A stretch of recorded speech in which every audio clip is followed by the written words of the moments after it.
Among the legalese of Executive Order 13,422 is our third story tonight. It is language that constitutes what appears to be not only another presidential attempt to weaken Congress, but also opens the door for potential threats to literally the health and safety of every American. Here's what's at stake.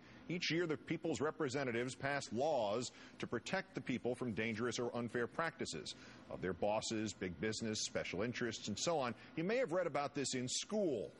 Government agencies then figure out how best to execute those laws. The classic example is regulating corporations to prevent them from doing things like using lead paint or asbestos insulation or poisoning fish with mercury. In one fell swoop, Executive Order 13,422 may change all that. Here are Mr. Bush's magic words, quote, "Each agency head shall designate one of the agency's presidential appointees to be its regulatory policy officer," meaning every new rule at every federal agency will now have to go through a political appointee chosen solely and unaccountably by the president. This may all seem far too familiar to John Dean, White House counsel under Richard Nixon, and thus veteran of conflict between the executive and legislative branches. More recently, of course, author of Conservatives Without Conscience. John, as always, great thanks for your time tonight. Thank you, Keith. For purposes of context, as it pertains to assuming unilateral powers, compare this to these signing statements the president has made over the last 6 years. Well, I guess the biggest difference between a signing statement and an executive order would be that a signing statement is what a president intends to do at some later date or may not do. He's just putting everybody on notice. An executive order is exactly what he's doing. It is an order to the rest of the executive branch to follow his direction. So it is definite at that point.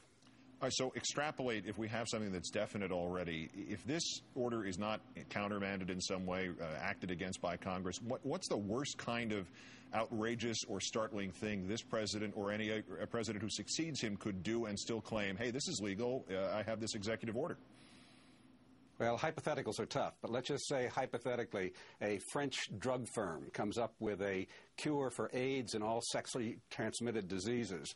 And the Bush administration, who's not fond of any kind of sexual transmission of any kind, says, no, we have to study this, we have to do this, that, and the other thing, and puts up all kinds of regulatory hurdles until they leave. Meanwhile, millions of Americans die or are sexually transmitting diseases. That would be a travesty, but that indeed is the kind of power that a president has. And in the report in the New York Times on this story, that paper quoted a series of pro-business voices supportive of the new measure. Should that reassure us, or should that concern us more than we're already concerned? Well, I was actually pleased to see it on the front page of the New York Times this morning rather than the business section where this sort of thing normally lands, because having arrived on the front page, it's, one, going to alert a lot of people. Two, it's going to trigger to the Congress the importance of it. They will then be more vigilant. So I think that probably will help to protect the safety of a lot of Americans because of the play the story's gotten.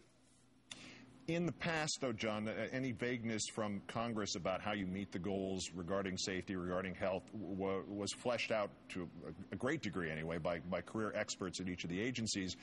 Now you've got decisions that will be subject to the just maybe politically skewed interpretations of political appointees.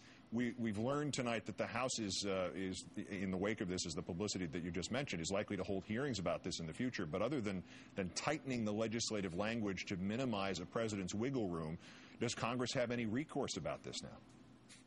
Well, of course, the strongest recourse the Congress has is to shine the pitiless light of publicity on misbehavior or somehow abusing this regulatory power. So they can do that with oversight authority, and they can keep an eye on agencies at what they're doing and alert Americans if this kind of action indeed is what is going on.